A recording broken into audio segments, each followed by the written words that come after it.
या बातमीपत्राचे प्रायोजक आहेत टायझर।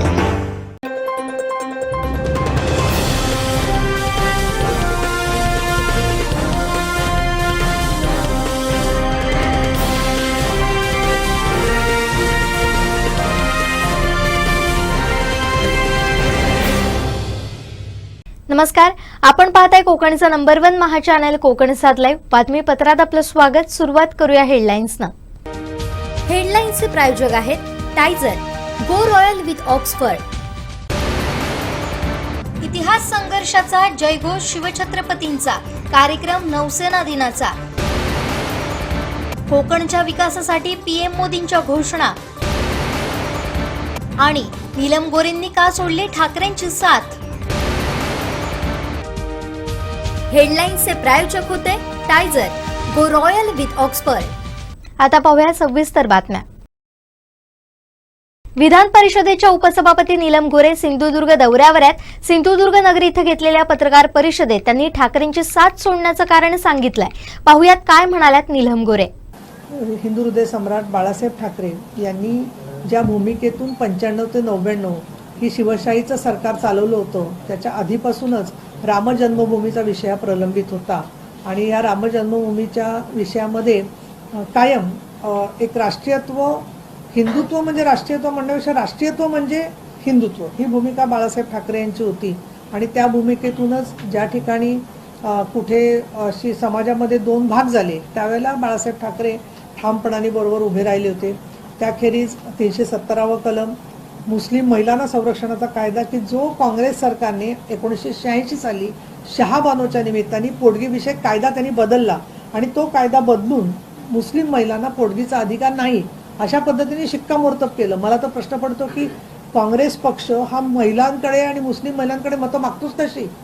स्वतःच्याच ज्यांनी कुऱ्हाडावरती त्यांच्या पायावरती कुऱ्हाड मारली आणि आज सुद्धा तुम्हाला मी सांगेन की समान नागरी कायद्याची चर्चा सुरू आहे। तो व्हायला काही काळ जाऊ शकतो, परंतु समान नागरी कायदा म्हणजे अमुक एका धर्माच्या विरोधात नाही आहे।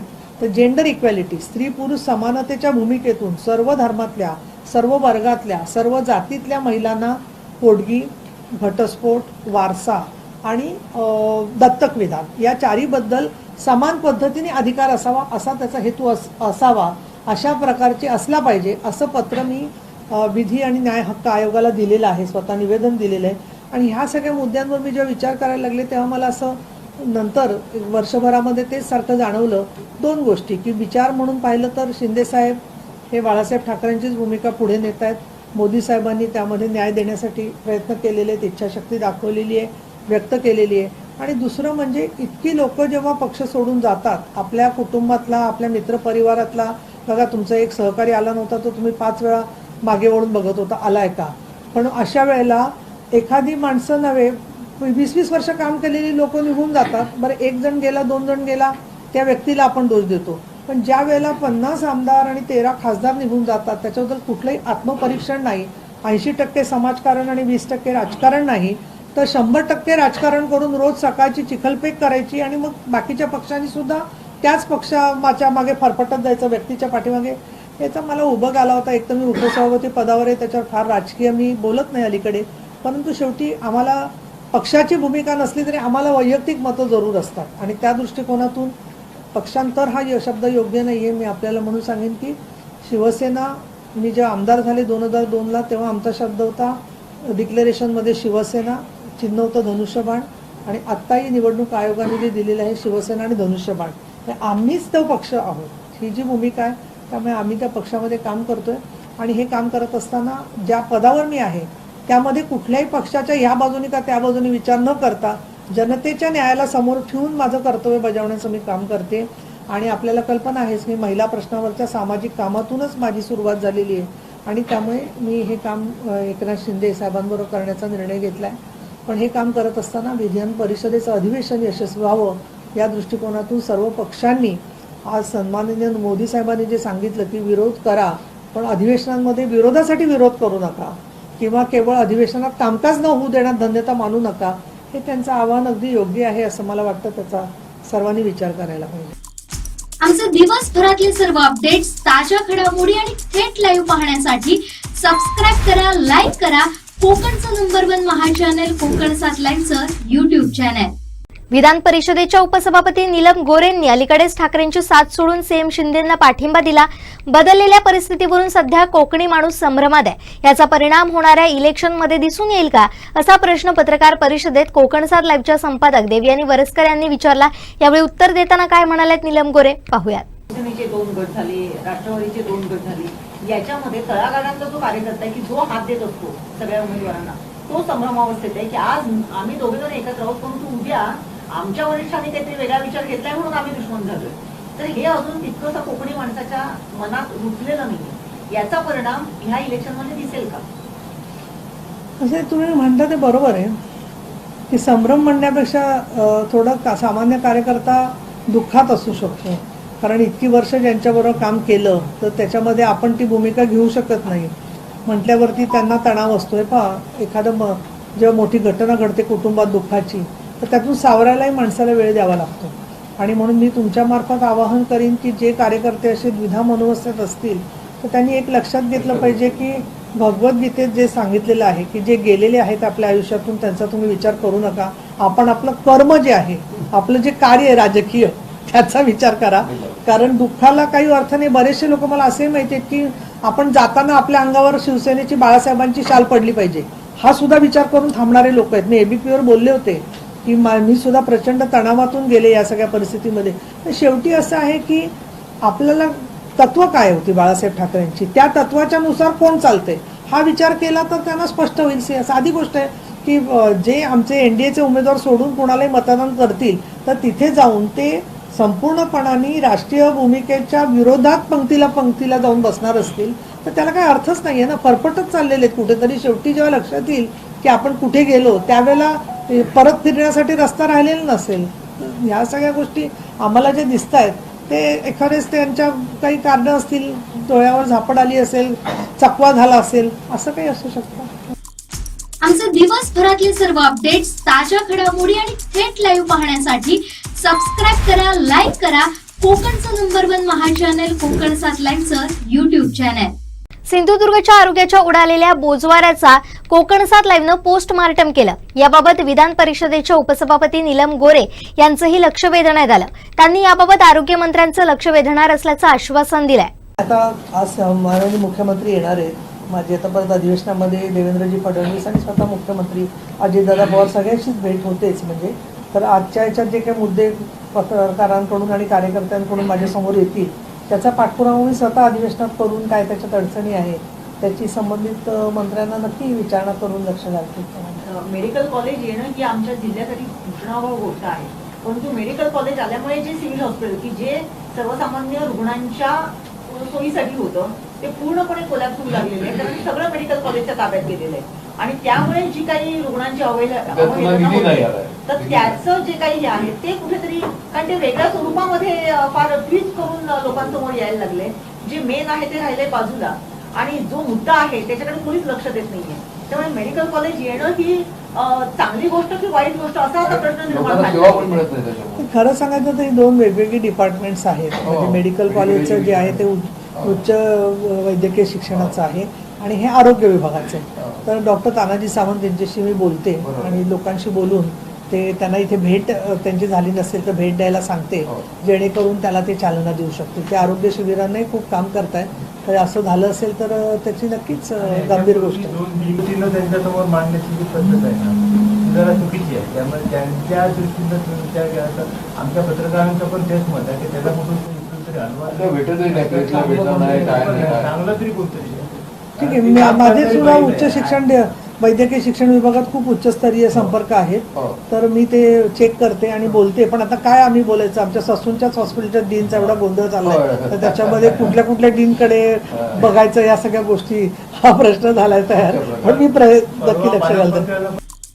आमचे दिवसभरातले सर्व अपडेट्स, ताज्या घडामोडी आणि थेट लाईव्ह पाहण्यासाठी सबस्क्राईब करा, लाईक करा कोकणचं नंबर 1 महा चॅनल कोकण सात लाईनचं युट्यूब चॅनल. विधान परिषदेच्या उपसभापती नीलम गोरे सिंधुदुर्ग दौऱ्यावर आहेत. यावेळी विविध मुद्द्यांवर कोकणसात लाईव्हच्या संपादक देवयानी वरसकर यांनी त्यांच्याशी संवाद साधलाय. पाहुयात एक्सक्लुझिव्ह बातचीत. आता आपल्या बरोबर आहेत शिवसेनेच्या फायरब्रँड नेत्या नीलमताई गोरे. नीलमताई आलेल्या आहेत. आज नौदल दिनाच्या पार्श्वभूमीवरती जो काही कार्यक्रम मालवणमध्ये होणार आहे पंतप्रधानांच्या उपस्थितीमध्ये. नीलमताई, तुमचं सर्वात प्रथम स्वागत आहे. आज नौदल दिनाचा कार्यक्रम होतोय. संपूर्ण सिंधुदुर्ग जिल्ह्यासाठी भूषणावं अशी गोष्ट आहे. मला फक्त एकच त्या दृष्टीने विचारायचं की यातून इथला युवक एक बोध घेईलच, एक उमेद घेईल की आपण नौदलामध्ये सामील व्हावं किंवा काय. या व्यतिरिक्त सिंधुदुर्ग जिल्ह्याच्या उत्कर्षासाठी हा तुम्ही दौरा कशा पद्धतीने बघताय? नाही, एक तर पहिला भाग म्हणजे आपण सुरक्षित आहोत. आपल्याला कोणी समाजकंटक किंवा देशहिताच्या विरोधी असणारे लोक, जसं आपल्याला 26/11चा हल्ला आठवत असेल, तर अशा प्रकारने काही घडू नये. आपल्या इथल्या समुद्र किनाऱ्याच्याबद्दल आपण जागरूक राहिलं पाहिजे. कारण समुद्र हा इथल्या व्यक्तीचा मित्र आहे, स्नेही आहे, कुटुंबी आहे. आणि म्हणून या समुद्राबद्दलची जागरूकता वाढवणं आणि त्यासाठी काय काय सरकारला प्रयत्न करावे लागतात याची जाणीव होणं, याची जाणीव जरी असली तरीसुद्धा तंत्रज्ञानाचा उपयोग कसा होतो हे सुद्धा त्यांना दिसेल. त्याचबरोबर आपल्या देशाबद्दलची जी भावना असते देशप्रेमाची प्रत्येकाच्या मनात, ती अजून वृद्धिंगत झाली पाहिजे, वाढली पाहिजे, याची सुद्धा जाणीव होईल असं मला वाटतं. निश्चितच पंतप्रधानजी ज्या दिवसापासून इथे येणार आहेत हे समजलेले, त्या दिवसापासून मालवणचा टोटली कायापालट झालेला आहे गेल्या महिन्याभरामध्ये. हाच टेम्पो पुढे जर राहिला तर मालवण जे एक उत्कृष्ट असं पर्यटन केंद्र आहे ते आणखीन जागतिक नकाशावरती येण्यासाठी जर फायदा व्हायचा असेल तर त्याचा टेम्पो कसा राहायला पाहिजे असं तुम्हाला वाटतं? एक तर पहिली गोष्ट की आपल्याला कोणाशी स्पर्धा जरी करायची नसली तरी सुद्धा लोकांना ज्या प्रकारचं वातावरण, व्यापारीकरण न होता घरगुती स्वरूपाचं पर्यटन करायला का आवडतं सिंधुदुर्ग, कोकण आणि महाराष्ट्र, तर याला कारण म्हणजे तिथे जागतिक व्यापारीकरण झालेलं नाही आहे जसं इतर ठिकाणी झालेलं आहे. दुसरं म्हणजे काही कुप्रथा किंवा वाईट गोष्टींमुळे गोव्यामधला स्थानिक समाज हा कंटाळलेला आहे. काही वेळेला त्यांची आंदोलनही होतात की पर्यटकांचे हे सगळे चाळे चालतात, चुकीचे जे चालतात ते. सगळेच पर्यटक तसे नसतात, पण काही जणांच्याकडून चुकीच्या गोष्टी घडतात. तर अशा प्रकारांनी तसं घडू नये म्हणून इथे सुद्धा अनेक नेत्यांनी पर्यटन व्यवस्थित व्हावं म्हणून सुद्धा चांगले प्रयत्न केलेले आहेत की त्याचा परिणाम इथे झालेला आहे. आणि तिसरं महत्त्वाचं म्हणजे गोव्यामध्ये जसं धार्मिक पर्यटन आहे वेळप्रसंगी, मंगेशी आहे, शांतादुर्गा आहे, तसं इथे जलविहाराबरोबर धार्मिक पर्यटन पण आहे. कारण कोकणामध्ये अशी सुद्धा खूप वेगवेगळी देवळं आहेत की जेथे गेल्यावरती माणसाला प्रसन्नता मिळते. त्यामुळे निसर्ग, त्याचबरोबर खाद्यपदार्थ आवडणारे आणि ईश्वराची भक्ती, ह्या सगळ्याचा विचार जर का केला तर इथलं पर्यटन जे आहे ते अजून मजबूत होईल असे मला तर विश्वास आहे. आपल्याकडे सिंधुदुर्ग आणि विजयदुर्ग हे तर महत्त्वाचे किल्ले आहेतच, त्याचबरोबर यशवंतगड आहे, रेडीचा किल्ला आहे, असे जवळजवळ 36 छोटे मोठे किल्ले आहेत. याला जर पर्यटनानुकूल करायचं असेल किंवा त्या दृष्टीने आपलं जर सिंधुदुर्ग जिल्ह्याला पर्यटनाला एक वेगळी चालना द्यायची असेल तर तुम्ही कुठल्या दृष्टीने बघता? कारण गेल्या काही वर्षामध्ये या संदर्भातल्या फक्त गमजात झालेल्या आहेत. असं आहे की बरेचसे आपले जे आतापर्यंत पदांवर होते लोक, ते स्वतः याच्याबद्दलची भूमिका घेणारे होते आणि आजही मला असं वाटतं. पण त्यात एक आहे की काही जे किल्ले आहेत ते पुरातत्व विभागाच्याकडे असतात आणि त्यामुळे त्याच्यात कुठलेही बदल करायला परवानगी लागत असते. परंतु या संपूर्ण किल्ल्यांच्या संदर्भामध्ये सरकार, सन्माननीय एकनाथजी शिंदे स्वतः अतिशय जागरूक आहेत. पण राज्य सरकारचं पर्यटनाचं काम अधिक चांगलं होण्याच्या दृष्टीने मी सुद्धा काही बैठका घेत असते. त्यामध्ये पंढरपूरच्या विठ्ठल रुक्मिणी मंदिराला 73 कोटी मिळवून देण्यासाठी मी प्रयत्न केले आणि ते काम झालं. तसं सिंधुदुर्गातल्या या किल्ले पर्यटनाच्या बद्दल सुद्धा मी स्वतः माझ्या दालनामध्ये जानेवारी महिन्यात बैठक घेऊन त्या संदर्भातली माहिती आणि त्याला नक्कीच मदत करण्यासाठी माझा प्रयत्न राहील. सिंधुदुर्ग जिल्ह्याची आरोग्य व्यवस्था म्हणजे आपण एकीकडे म्हणतो की एखाद्या जिल्ह्याला जर शासकीय वैद्यकीय महाविद्यालय आलं तर ती एक पर्वणी असते, परंतु हे महाविद्यालय आल्यापासून इथल्या जी आरोग्य यंत्रणा आहे त्याची अक्षरशः वाट लागलेली आहे. सर्वसामान्य रुग्णाला सिव्हिल हॉस्पिटलमध्ये सुविधा मिळत नाहीये, त्यांना उपचार मिळत नाहीयेत.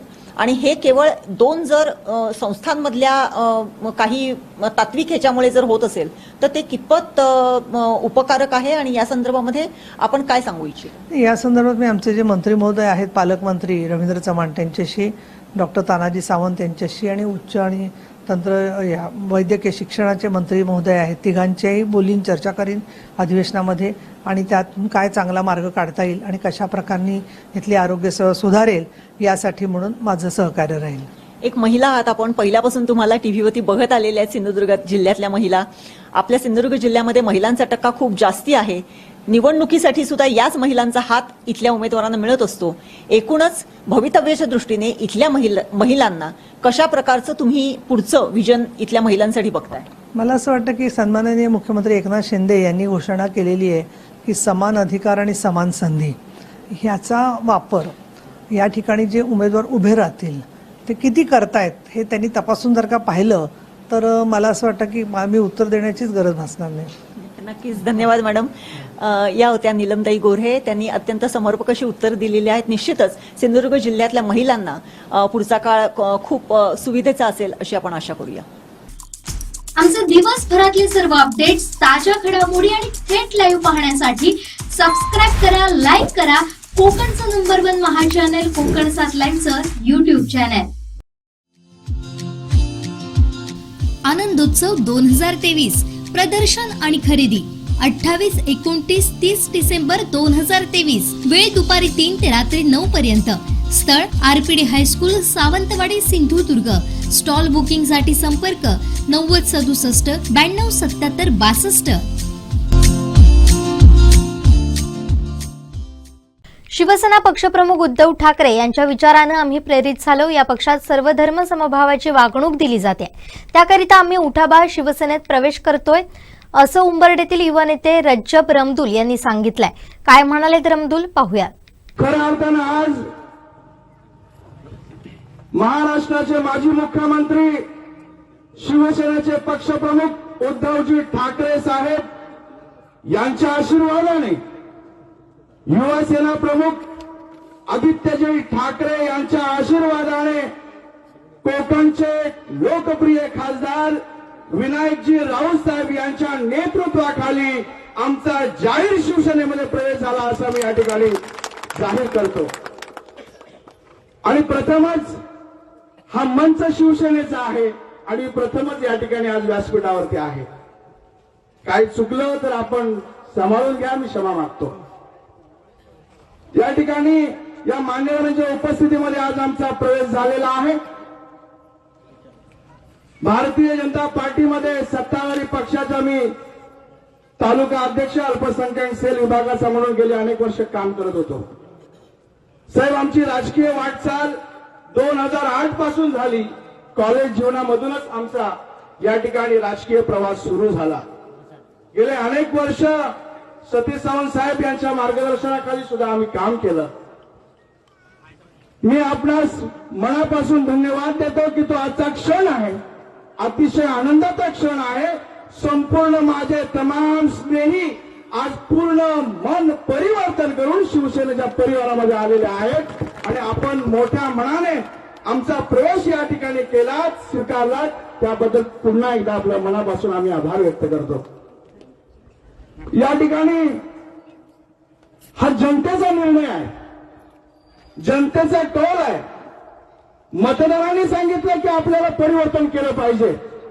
या ठिकाणी आमच्यावर अन्याय होतोय, लोकांच्या भावना दुखावल्या जात आहेत, लोकांचा स्वाभिमान या ठिकाणी दुखावला जातोय.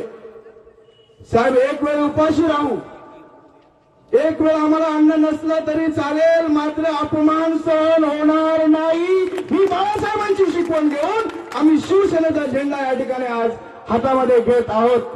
बाळासाहेब नेहमी म्हणायचे की 100 दिवस शेळ्या मांजरांसारखं जगण्यापेक्षा एक दिवस वाघासारखं जगा. आणि आम्ही या शिवसेनेमध्ये जिवंत वाघ पाहिले म्हणून आम्ही सर्व या शिवसेनेमध्ये आज प्रवेश केलेला आहे.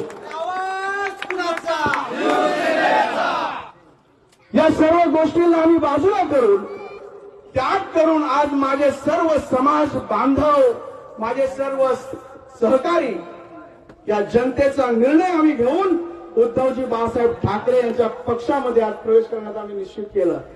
खऱ्या अर्थानं खूप दिवसापासून हा विषय होता, मात्र देर है दुरुस्त आए हैं और सही जगह आए हैं. या ठिकाणी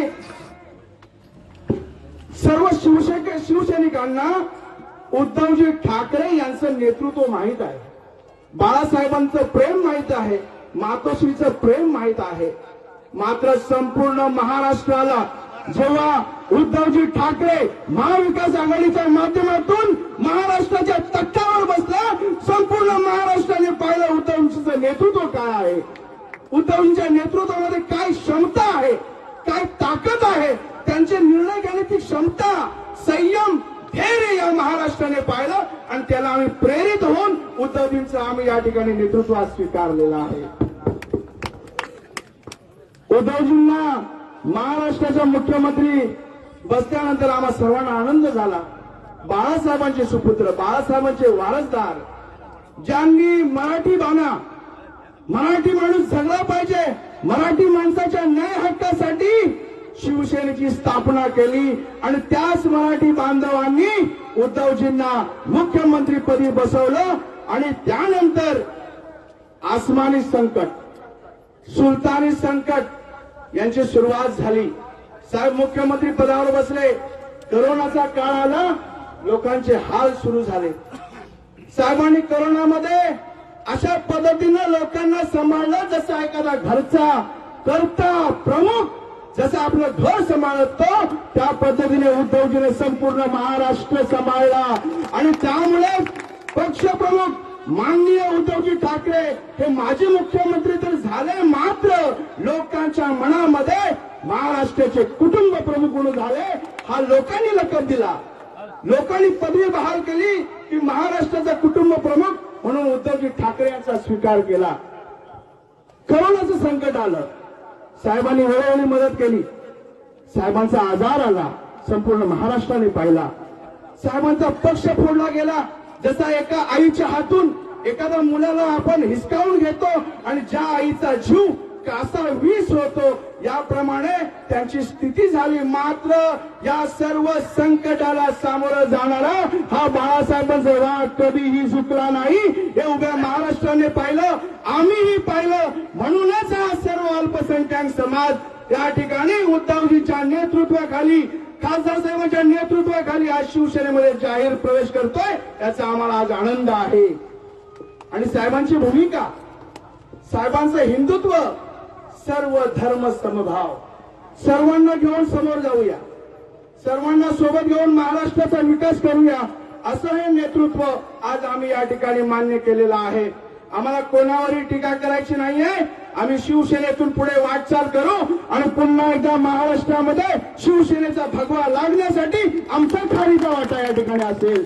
आम्ही सर्व उभे राहू, सर्व शिवसैनिक उभे राहतील आणि बाळासाहेबांचं स्वप्न पुन्हा एकदा शिवतीर्थावरती आपल्याला ती शपथ घेताना मुख्यमंत्र्यांना पाहायचं आहे.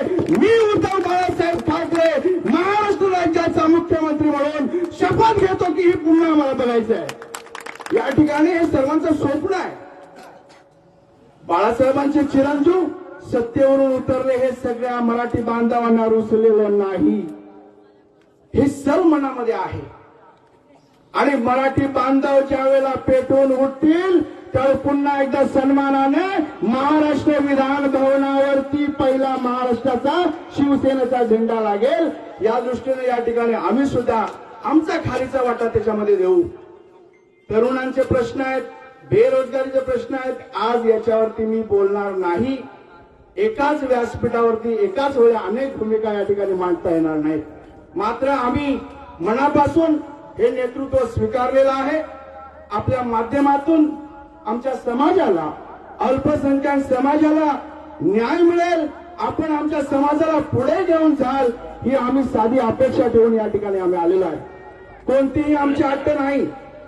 पक्ष आम्हाला कोणतीही जबाबदारी देईल, जो पक्षाचा आदेश, जो पक्ष निर्णय देईल तो निर्णय शिरसावत मानून आम्ही सर्व शिवसैनिक या ठिकाणी उद्यापासून कामाला लागू. या ठिकाणी बरेच मान्यवरांना बोलायचं असल्यामुळे आणि पुन्हा एकदा आपली नक्कीच भेट वेगवेगळ्या व्यासपीठावरती होईल, त्यावेळी आपण बोलू. मी एवढंच सांगेन की आपण सर्वांनी शिवसेनेचा झेंडा हाती घेतलेला आहे. असा झेंडा आपण 8 के पार लावूया. शिवसेनेला महाराष्ट्रामध्ये क्रमांक 1 चा पक्ष बनवूया. उद्धवजींच्या नेतृत्वामध्ये महाराष्ट्र विकास आघाडी सुद्धा सक्षम करूया.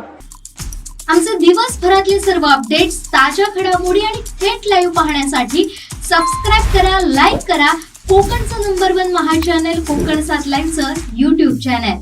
पंतप्रधान नरेंद्र मोदींनी राजकोट किल्ल्यावरील छत्रपती शिवाजी महाराजांच्या 43 फुटी उंच पुतळ्याचं अनावरण केलं. यावेळी केंद्र आणि राज्यातील मंत्री नेते उपस्थित होते. पाहुयात सिंधुदुर्गवासियांसाठी अभिमानास्पद ठरलेला हा क्षण.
आमचे दिवसभरातले सर्व अपडेट्स, ताज्या घडामोडी आणि थेट लाईव्ह पाहण्यासाठी सबस्क्राईब करा, लाईक करा कोकणचं नंबर 1 महा चॅनल कोकण 7 लाईनचं YouTube चॅनल.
आमचे दिवसभरातले सर्व अपडेट्स, ताज्या घडामोडी आणि थेट लाईव्ह पाहण्यासाठी सबस्क्राईब करा, लाईक करा कोकणचं नंबर 1 महा चॅनल कोकण 7 लाईनचं YouTube चॅनल.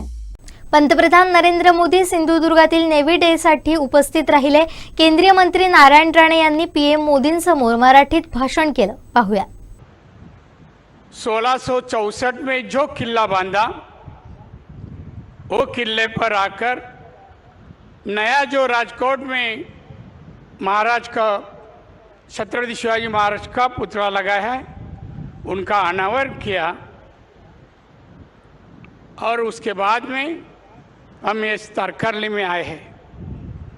मैं ये प्रथम नौसेना के सभी अधिकारी वर्ग को धन्यवाद देता हूँ कि उन्होंने एक कार्यक्रम बहुत ही बढ़िया डिसिप्लिन मेंटेन करके यह आयोजन किया है और समझता हूँ कि जो काम हुआ है 3 महीने में काम हुआ वो बढ़िया काम हुआ. मैं उनका अभिनंदन करतो. बंधू भगिनींनो, मी माननीय पंतप्रधानांची परवानगी घेतली. मी मराठीत बोलणार आहे की यासाठी हा परिसर सगळा मराठी माणसांचा आहे.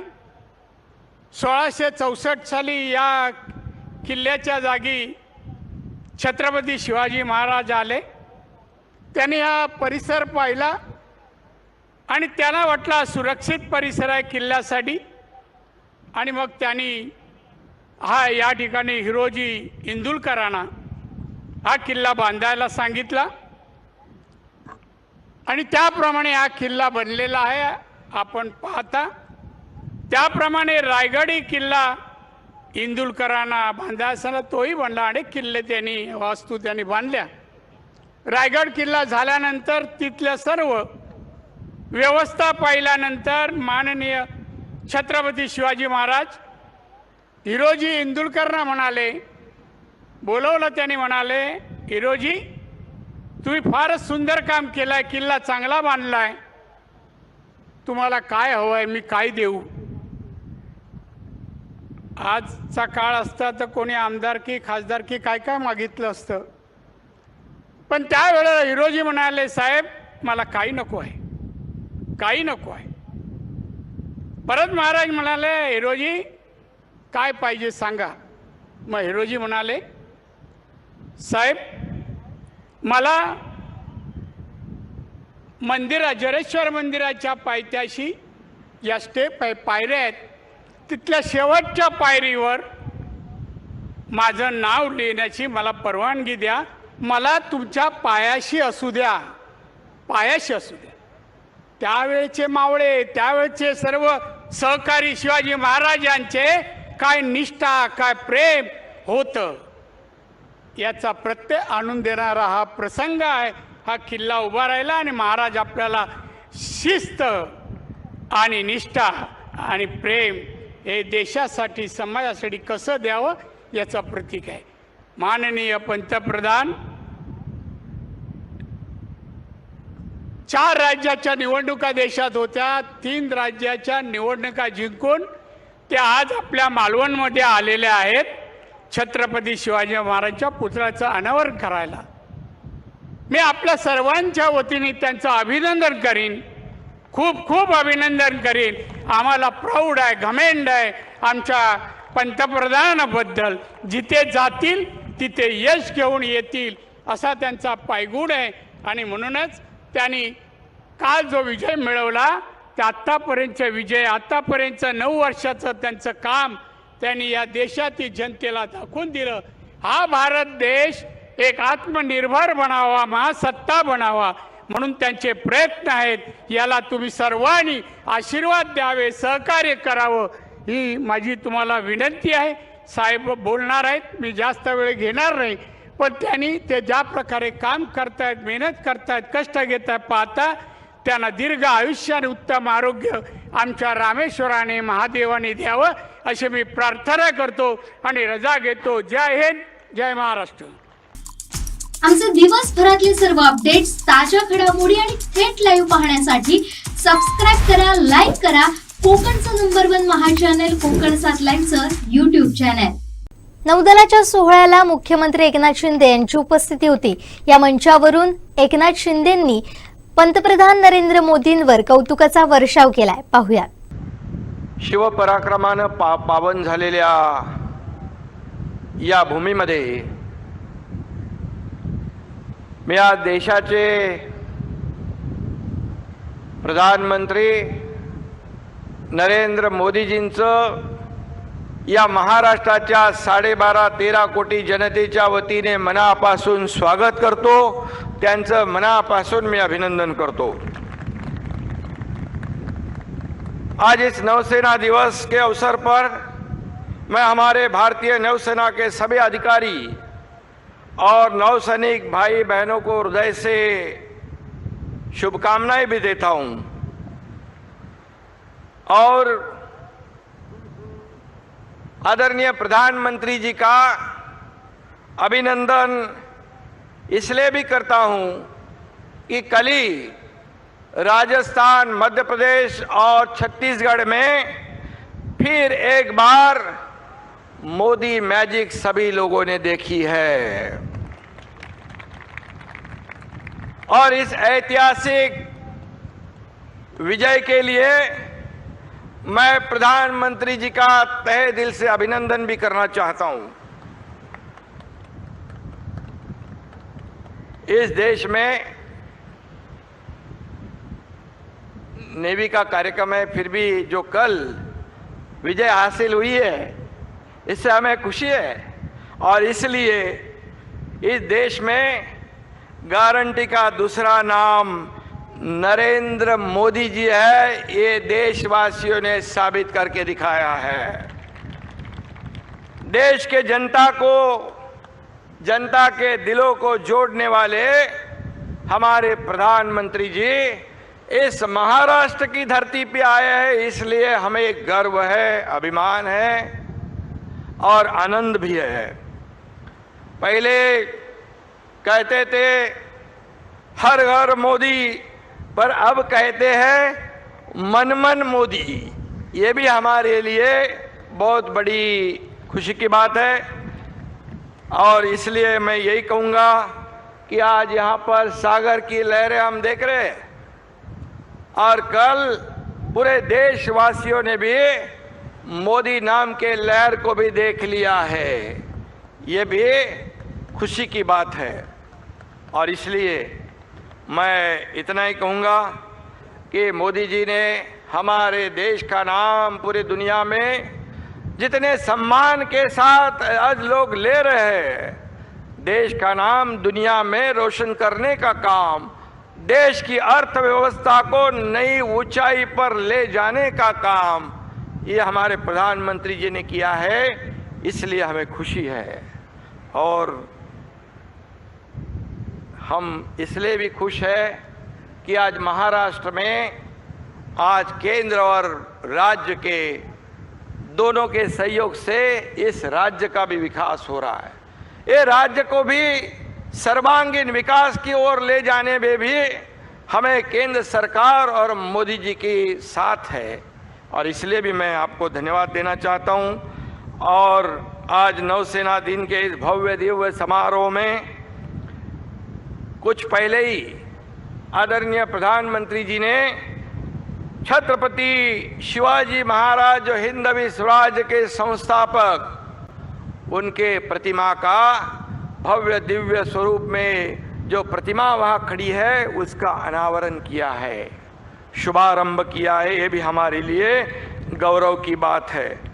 ऐसा आज प्रतीत होता है कि आज पूरा महाराष्ट्र नहीं, पूरा राष्ट्र इस अवसर पर छत्रपति शिवाजी महाराज का अभिवादन कर रहा है, उनके सम्मान में नतमस्तक हो रहा है। इस स्वर्णिम और ऐतिहासिक क्षण के लिए मैं भारत के प्रधानमंत्री जी का आभार प्रकट करता हूं। महाराष्ट्र को 720 किलोमीटर के प्रकृति ने समुद्र तट की बड़ी महत्वपूर्ण सौगात दी हुई है और ये हम सामने देख रहे हैं। इस धरोहर संपत्ति की रक्षा में जुटे देश की जल सीमा की सुरक्षा में तैनात नौदल अधिकारी जवानों को मैं महाराष्ट्र की जनता की ओर से हार्दिक बधाई देता हूं। शिवाजी महाराज जी ने निर्माण किए हुए ये जलदुर्ग है, हमारे राष्ट्र की संपत्ती है, गौरव के ये प्रतीक है। आणि म्हणून मी प्रधानमंत्री महोदयांच्या पुढाकारातून शिवछत्रपतींची राजमुद्रा भारतीय नौसेनेच्या ध्वजामध्ये समाविष्ट केली, त्याबद्दल देखील मी मनापासून धन्यवाद देतो। ब्रिटिश राजवटीच्या खुणा पुसून आत्मनिर्भरतेचं सुचिन्ह म्हणून ही राजमुद्रा या ध्वजावर फडकू लागली आहे, अभिमानाने फडकती आहे। हा महाराष्ट्राचा अभिमान आणि गौरव आहे। आपल्या नौसेनेतील देखील एक ऐतिहासिक कामगिरी या करणाऱ्या आमच्या एका महिला अधिकारी देखील आहेत आणि त्या महाराष्ट्राच्या कन्या आहेत। एका युद्ध नौकेचं ते या ठिकाणी नेतृत्व करतात। ही देखील बाब आमच्या सगळ्यांसाठी चांगली आहे आणि देशातील महिलांच्या आत्मसन्मानाचं आत्मनिर्भरतेचं नवं पर्व मोदीजींमुळे सुरू झालं, याचाही आपल्या सगळ्यांना अभिमान आहे। छत्रपती शिवाजी महाराजांनी या देशाला आरमार दिलेला आहे। सिंधुदुर्ग किल्ला त्याचं एक ज्वलंत उदाहरण आहे आणि भारतीय आरमाराचे ते जनक आहेत, जनक होते। शिवछत्रपतींनी जगाचे डोळे दिपतील अशा अभेद्य जलदुर्गाची उभारणी केली। अभेद्य सिंधुदुर्ग किल्ल्याच्या पार्श्वभूमीवर आज आपण नौसेना दिवस साजरा करतो आहोत। कोकणच्या किनाऱ्यावर बलशाली अशा भारतीय नौसेनेचं वैभव पूर्ण अवतरलेलं आहे. आणि म्हणून आज मी नौसेना दिन महाराष्ट्रात होतोय याचा आम्हाला सार्थ अभिमान आहे. शिवाजी महाराज मुत्सद्दी होते, धोरणी होते, युद्ध नीतीमध्ये तज्ज्ञ होते, गनिमी कावा म्हणजेच आजच्या सर्जिकल स्ट्राईकचे ते जनक देखील होते. आणि म्हणून त्यांच्या या नीतीचा, मुत्सद्देगिरीचा आजही जगभरामध्ये अभ्यास सुरू आहे. शिवछत्रपतींनी मोठमोठे गडकिल्ले बांधले, त्यांचं विजन, आर्किटेक्चर, इंजिनिअरिंग त्या काळामध्ये आपण पाहिलेलं आहे. आणि म्हणून छत्रपती शिवरायांना अभिप्रेत असलेलं हिंदवी स्वराज्य आणि सुराज्य निर्माण करण्याचा ध्यास आदरणीय प्रधानमंत्री मोदीजींनी घेतलेला आहे. आणि त्याची फळं आज देशातील जनता चाकत आहे. आणि म्हणून आत्मनिर्भर भारताचा वारसा शिवछत्रपतींनी दिला आहे. तोच वारसा आणि वसा आपण सगळेजण पुढे घेऊन जातोय. आत्मनिर्भर भारत ते आता शक्तिशाली आणि आर्थिक महासत्ता म्हणून भारत उदयास आला आहे. जगाला भारताच्या सामर्थ्याचं दर्शन घडवण्याचा हा काळ आहे. आपल्या या सामर्थ्याची जगाने देखील नोंद घेतली आहे. आणि म्हणून नया भारत आत्मबलपूर्वक और आत्मनिर्भरता के साथ आगे बढ़ रहा है. बलशाली भारत यह हमारी नई पहचान है. आणि म्हणून आज मी पुन्हा एकदा महाराष्ट्र सरकारच्या वतीने आदरणीय प्रधानमंत्रींचं मनापासून अभिनंदन करतो. नौसेना दिनासाठी आणि छत्रपती शिवाजी महाराजांच्या पुतळ्याचं अनावरण करण्यासाठी त्यांनी या ठिकाणी आपला अमूल्य वेळ दिला. त्याबद्दल मी पुन्हा एकदा त्यांना धन्यवाद देतो. आणि पुन्हा एकदा शिवछत्रपतींच्या चरणी कोटी कोटी प्रणाम करतो. आणि भारतीय नौसेना दिवसाच्या मी मनापासून आपल्या सगळ्यांना खूप खूप शुभेच्छा देतो. धन्यवाद. जय हिंद, जय महाराष्ट्र. आमचे दिवसभरातले सर्व अपडेट्स, ताज्या घडामोडी आणि थेट लाईव्ह पाहण्यासाठी सबस्क्राईब करा, लाईक करा कोकणचं नंबर 1 महा चॅनल कोकण 7 लाईव्हचं यूट्यूब चॅनल. आदर्श एज्युकेशन सोसायटी संचलित नॅशनल इंग्लिश मीडियम स्कूल नडगिवेमध्ये विद्यार्थ्यांच्या बौद्धिक क्षमता विकसित व्हाव्यात, तसेच त्यांना विविध कलागुण आत्मसात करता यावेत यासाठी आर्ट ऑफ वंडरलँड या कार्यशाळेचं आयोजन करण्यात आलं होतं. यामध्ये कथाकथन, चित्रकला, विविध बौद्धिक खेळ, संगीत हे उपक्रम घेण्यात आले. मुलांच्या कलागुणांना वाव मिळावा आणि या स्पर्धेच्या युगात मुलांना चांगलं दर्जेदार शिक्षण मिळावं यासाठी आदर्श एज्युकेशन सोसायटी संचलित नॅशनल इंग्लिश मीडियम स्कूल नडगिवेमध्ये विद्यार्थ्यांच्या बौद्धिक क्षमता विकसित व्हाव्यात म्हणून आर्ट ऑफ वंडरलँड कार्यशाळेचं आयोजन करण्यात आलं होतं. यामध्ये कथाकथन, चित्रकला, विविध बौद्धिक खेळ, संगीत हे उपक्रम घेण्यात आले.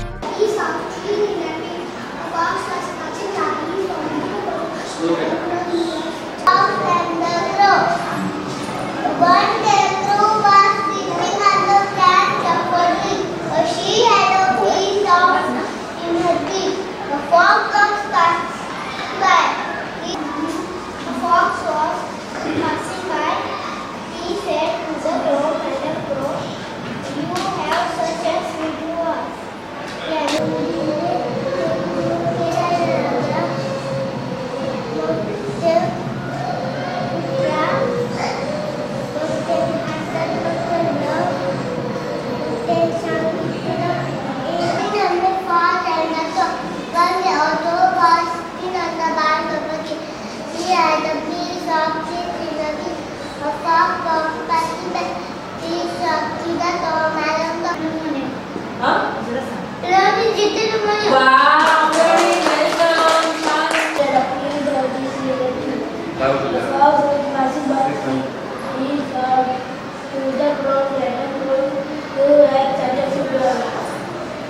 या कार्यशाळेसाठी विद्यार्थ्यांसोबत त्यांचे पालकही उपस्थित होते.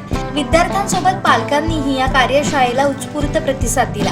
यामुळे आपल्या पाल्यामध्ये विकसित असलेल्या गुणांविषयी त्यांना अधिक जाणून घेता आलं.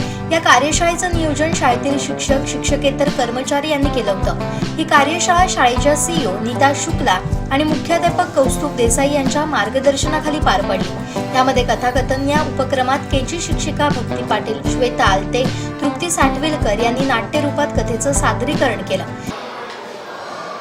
आफ्टर अ नॅप झोपून झालं त्याचं, नाव is waking up and he was shocked that his caps were not in the basket.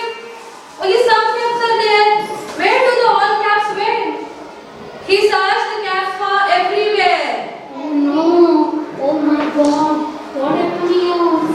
Where the caps went? Now he looked at the tree and he was surprised that all the caps were on the trees. Monkeys were wearing them. Oh no! What I'm doing now? Then त्यानंतर ओंकार गाडगीळ यांनी विद्यार्थ्यांना उद्बोधन प्राधान्य कथा सांगितली। रस्त्यात आला, ऊन लागलं, फिरून जरा बसला, ऊन लागल्यावर त्या म्हटलं काय झालं असेल, तिघं गया विकलं सगळं, बरोबर ना? विकलं सगळं असं तोंडापासून चेहऱ्यापासून करून शर्टापासून करणं. आता करणार काय? आईने सांगितलं होतं दाखवून, मी दाखवून आणलं. आता पुढे काय झालं तर काय करणार? तो तसा उठला, घरी गेला आणि दरवाजात उभा राहिला. आईने आलो, आई म्हणते अरे तू आलास, काय घेऊन आलास? मावशीने काय दिलं? मावशीने लोणी दिलं होतं. आहे कुठे लोणी? तूच सांगितलं होतं साकून आण. मी डोक्यावर ठेवलं, त्याच्यावरती कॅप घातली आणि आलो. पण त्या उन्हामुळे लोण्याचं काय झालं तो माझा अवतार तो.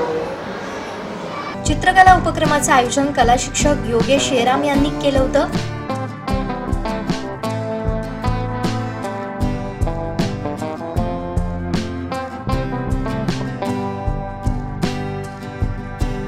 तर बौद्धिक खेळांचं आयोजन शाळेचे क्रीडा शिक्षक सुयोग राजापकर आणि केजी शिक्षिका यांनी केलं होतं।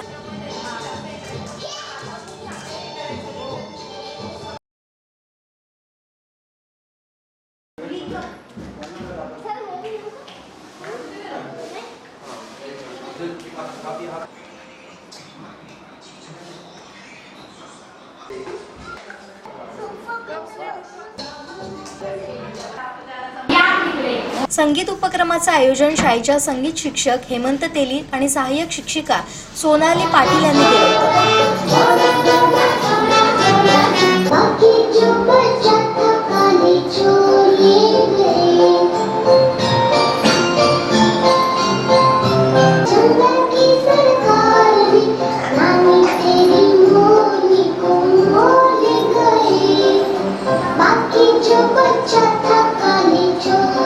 सर्वच विद्यार्थ्यांनी या कार्यशाळेसाठी उत्साह दाखवला।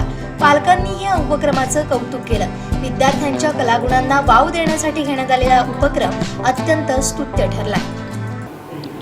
My name is Bhakti Shivaji Patil, assistant teacher in NEMS school.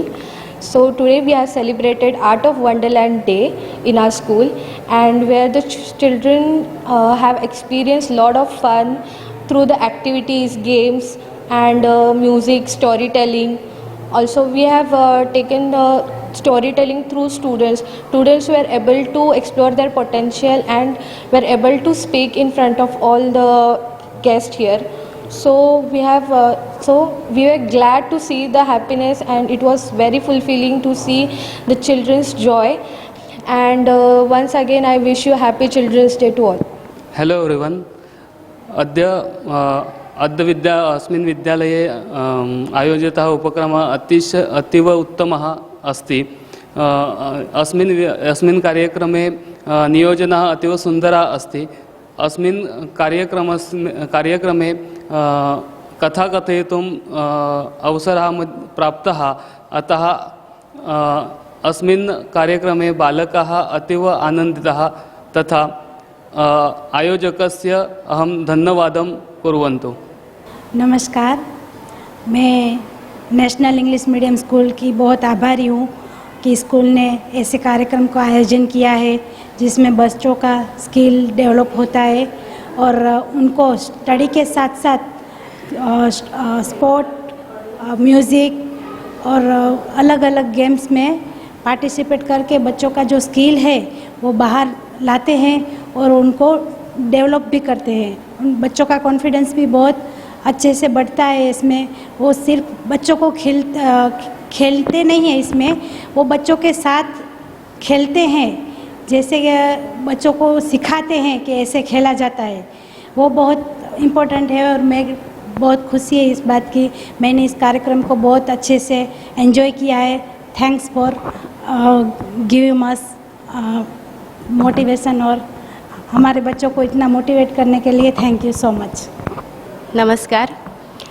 First of all, I would like to congratulate and appreciate all the teachers and the supporting staffs of this school to organize such a beautiful event for our children and also, of course, for parents. Because sometimes what happens, we just stress on reading, writing and recitation of students.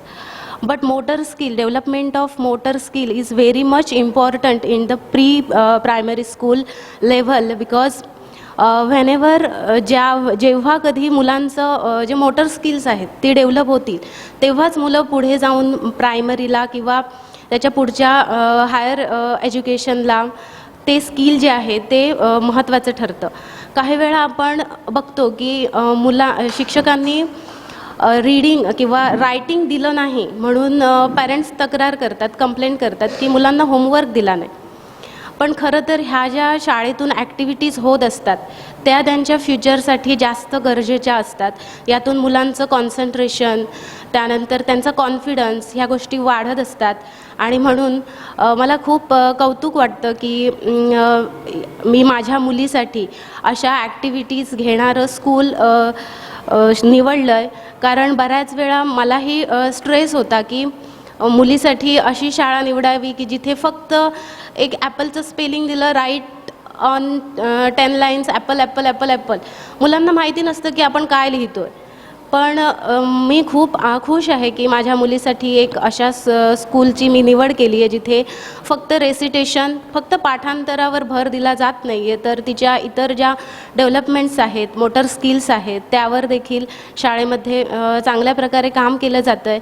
त्यामुळे मी शाळेचे खरंच खूप आभार मानते। Thank you. Myself Kaustubh Subhashchandra Desai. I am the principal of National English Medium School Nadgive. Today we have organized the Art of Wonderland, the program which can explore the skills from the students, that is in terms of music, sports, then art it is there, storytelling it is there, so stage daring it is also there. So we are organized this program in such a nice way, and all the students, those who have participated and those who have enjoyed that today's program, so they have enjoyed in a very joyful manner. Thank you so much. आमचे दिवसभरातले सर्व updates, ताज्या घडामोडी आणि थेट live पाहण्यासाठी subscribe करा, like करा कोकणचं नंबर 1 महा चॅनल कोकण 7 लाईव्हचं YouTube चॅनल। नौसेना दिनानिमित्त भाषण करताना पंतप्रधान नरेंद्र मोदींनी नेव्हीच्या शौर्याचं कौतुक केलं। यावेळी नौदलातील पदांच्या नावात मोठे बदल होतील अशी घोषणा देखील केली। तसेच नेव्हीत महिलांची संख्या वाढवण्यासाठी सुद्धा सूचना दिल्या। छत्रपति वीर शिवाजी महाराज जानते थे कि किसी भी देश के लिए समुद्री सामर्थ्य कितना जरूरी होता है। उनका उद्घोष था, जलमेव यस्य बलमेव तस्य, यानी जो समुद्र पर नियंत्रण रखता है वह सर्वशक्तिमान है। उन्होंने एक शक्तिशाली नौसेना बनाई। कान्होजी आंग्रे हो, मायाजी नाईक भाटकर हो, हिरोजी इंदालकर हो, ऐसे अनेक योद्धा आज भी हमारे लिए बहुत बड़ी प्रेरणा है।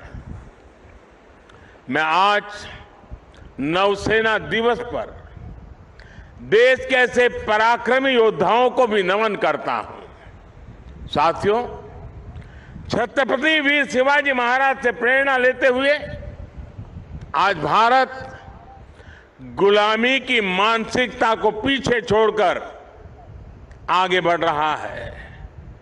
मुझे खुशी है कि हमारे नेवल ऑफिसर्स जो अपलेट्स पहनते हैं, अब उसमें छत्रपति वीर शिवाजी महाराज की विरासत की झलक भी देखने को मिलने वाली है। नए एपोलेट्स भी अब उनकी नौसेना के प्रतीक चिन्ह की तरह ही होंगे। ये मेरा सौभाग्य है कि नौसेना के ध्वज को मुझे पिछले वर्ष छत्रपति शिवाजी महाराज की विरासत से जोड़ने का अवसर मिला था। अब एपोलेट्स में भी छत्रपति वीर शिवाजी महाराज का प्रतिबिंब हम सबको नजर आएगा। अपनी विरासत पर गर्व की भावना के साथ मुझे एक और घोषणा करते हुए आज गौरव हो रहा है। भारतीय नौसेना अब अपने रैंक्स का नामकरण भारतीय परंपराओं के अनुरूप करने जा रही है। हम सशस्त्र बलों में अपनी नारी शक्ति की संख्या बढ़ाने पर भी जोर दे रहे हैं। मैं नौसेना को बधाई दूंगा कि आपने नेवल शिप में देश की पहली महिला कमांडिंग अफसर की तैनाती की है। आमचे दिवसभरातले सर्व अपडेट्स, ताज्या घडामोडी आणि थेट लाईव्ह पाहण्यासाठी सबस्क्राइब करा, लाईक करा कोकणचं नंबर 1 महा चॅनल कोकण 7 लाईव्हचं YouTube चॅनल। राज्यात धर्मात तेढ निर्माण करून राजकारण केलं जात आहे। विशिष्ट धर्माला टार्गेट केलं जात आहे। स्थानिक आमदार नितेश राणे यात सर्वात पुढे आहे। त्यांच्यात जर हिंमत असेल तर त्यांनी तिरंग्यातील हिरवा रंग काढून टाकावा असं आवाहन राष्ट्रवादी काँग्रेस युवक जिल्हाध्यक्ष विशाल जाधव यांनी केलंय। उंबरडेतील ठाकरे गटाच्या सभेत काय म्हणाले जाधव पाहूया। या सिंधुदुर्ग जिल्ह्याचं नेतृत्व करणारे नाथपै आदरणीय मधु दंडवते साहेब आणि या जिल्ह्याचं एक सक्षमपणे या ठिकाणी खासदार म्हणून नेतृत्व करणारे या कार्यक्रमाचे प्रमुख आदरणीय विनायकजी राऊत साहेब, मी सर्वांचीच या ठिकाणी नावं घेऊ शकत नाही आहे कारण मला या ठिकाणी 2च मिनिटं वेळ दिलेला आहे। आणि आदरणीय सर्वच व्यासपीठ बंधू आणि भगिनीनो, आजचं हे जे काय देशाचं राजकारण चाललंय हे संविधानाच्या पूर्णपणे विरोधात या ठिकाणी चाललेलं आहे। आज मुस्लिम समाजाला जे जाणून बुजून टार्गेट केलं जातंय, साहेब कालच तेलंगणाचा निकाल लागला। एका पत्रकारानं आमदार नितेश राणे यांना विचारलं, साहेब आज मोठ्या प्रमाणात आपण या ठिकाणी विजयी झालो, तुमचं काय मत आहे? आमदारांची काय प्रतिक्रिया होती त्यावर की हा विजय हा म्हणजे हिरवा कुठेतरी आम्हाला घालवायचा आहे। अरे हिरवा घालवायचा? आमदार नितेश राणे यांना माझं चॅलेंज आहे, तिरंग्यातून तुम्ही हिरवा घालवून दाखवा आणि मग माझ्या मुस्लिम बांधवांवर तुम्ही टीका करा। वारंवार हिंदू मुस्लिम करत तुम्ही आज मतदारसंघात नव्हे तर पूर्ण महाराष्ट्रात बोंबलत सुद्धा आमचे युवा प्रमुख त्या ठिकाणी त्यांनी प्रश्न विचारला की तुम्ही हिंदू मुस्लिम राजकारण काय करताय? तुम्ही विकासाचं राजकारण या ठिकाणी केलं पाहिजे। आमचा युवक आज मुंबईला जातोय का? हा जिल्हा तरुणांचा जिल्हा म्हणून एका काळी ओळखला जायचा, पूर्ण युवक साहेब मुंबई पुण्याला जातात। आज म्हातारा जिल्हा झालाय, तुम्ही एमआयडीसी का आणत नाही? तो आढावी सारखा महत्वाचा प्रश्न तुम्ही टाकून हिंदू मुसलमान यांच्यावर राजकारण करताय। साहेब या ठिकाणी मला सांगताना खूप आनंद होतोय की एक घटना सांगतो की आमचे जिल्हाध्यक्ष आदरणीय अमित सामंत साहेब यांचा वाढदिवस होता। आदरणीय पारकर साहेब त्या ठिकाणी आलेले होते आणि जाणीवपूर्वक कोणीतरी त्यावेळेस लाईट घालवली। नेमके पारकर साहेब उभे राहायला आणि त्या ठिकाणी लाईट गेली, पण हा वाघ त्याची डरकाई पूर्ण हॉलमध्ये गेली, पण हाच आवाज विधानसभेला गाजला पाहिजे यासाठी आपण या ठिकाणी प्रयत्न केले पाहिजेत. साहेब, राष्ट्रवादीचा जिल्हाध्यक्ष म्हणून मी प्रत्येक स्टेजवर येऊन मी कुणाच्या बापाला घाबरत नाही. आम्ही संविधानाला मानणारी लोक आहोत, कायद्याला मानणारी लोक आहोत. आमच्यावर जरी हल्ले झाले तरी आम्ही हा विचार सोडणार नाही आहोत. माझ्या युवक मित्रांना या ठिकाणी सांगणं आहे की कोणाच्याही धमकीला आणि बळजबरीला या ठिकाणी बळी पडायचं नाही. राज्यपाल सारखे युवक, आमचे सारखे युवक तुमच्याशी पाठीशी आहेत. कोणी येऊ दे, त्याला लढण्याची कुवत आमच्याकडे आहे. कारण आज संविधान वाचवण्याचं काम हे युवकांच्या खांद्यावर आहे. राज्यपालांचा ज्यावेळेस फोन आला त्यावेळेस साहेब आमची मीटिंग या ठिकाणी म्हणजे शरद पवार साहेबांनी पुण्यामध्ये लावली होती. नेमकं त्याच वेळेस या ठिकाणी आमचा राज्यपालांचा फोन होता की विशालभाई तुम्ही या ठिकाणी व्यासपीठावर आलं पाहिजे. बेशक येणार. आणि जिथे आमचे सावंत साहेब असतील, जिथे राऊत साहेब असतील, जिथे पारकर साहेब मला हाक मारा, जिथे बोलवाल तिथे ते व्यासपीठ गाजवून टाकण्याचं काम आम्ही करू. युवकांना तुम्ही कमी लेखण्याचं काम नाही आहे. आज तुम्हाला सांगतो की तेलंगणामध्ये ती भारत निर्माण समिती जी आहे त्यांना खाली खेचण्याचं काम केलं. कुणी केलं? युवकांनी केलं. बरेलक्का नावाची एक युवती, तिकडचा कोल्हापूर मतदारसंघ, एक बीकॉम झालेली ती युवती, तिला म्हशी गाई राखायची वेळ आली. तिने एक व्हिडिओ केला, ट्विट केला, इतकी फेमस झाली की मोठमोठ्या तिथल्या प्रस्थापितांचे धाबे दणाणले. युवकांना तुम्ही दाबण्याचा प्रयत्न करू नका. साहेब, मला खरंच सांगताना या ठिकाणी एक हे वाटतं, मला खंत वाटते की हे रत्न होतं. रज्जबभाई रमदुल हे या गावचं रत्न होतं, या तालुक्याचं रत्न होतं, पण बीजेपीला त्या रत्नाची किंमत कळली नाही. हे रत्न जर वापरून घेतलं असतं तर हे रत्न निश्चितच जिल्ह्यात चमकलं असतं. माझी मागणी आहे साहेब, अशा सुशिक्षित लोकांना तुम्ही संधी द्या. या जिल्ह्याला, या युवकांना गरज आहे.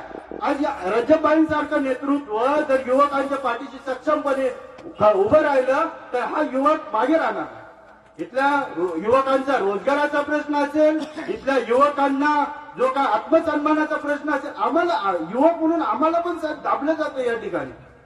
काय चूक आहे आमची? आम्हाला पण वाटतंय की या राजकीय व्यासपीठावर आमचीही काहीतरी किंमत असावी. का अजून आहे? आम्ही काय वोट करत नाही का? इथल्या युवक मित्रांनी सांगा, तुमचा मतदान कार्ड नाही आहे का? तुम्ही वोटिंग करत नाही काय? मग जर वोटिंगचा अधिकार असेल तर निश्चित स्वरूपानं तुम्हाला या ठिकाणी राजकीय परिस्थितीशी झगडावं लागेल. पुढे येऊन तुमचं मतं व्यक्त करावी लागतील आणि त्या ठिकाणी आपला हक्क जो आहे हा मिळणार नाहीये, तो मिळवावा लागणार आहे. हे हिंदू मुस्लिमांचं राजकारण करतील, तुम्हाला डिवायडेशन करतील. हे इंग्रजांचं जसं सरकार चालायचं ना, डिवाइड अँड रूल, डिवाइड करायचं, विभागणी करायची, जाती धर्मात तेढ करून. यांच्याकडून कामं होणार नाहीयेत.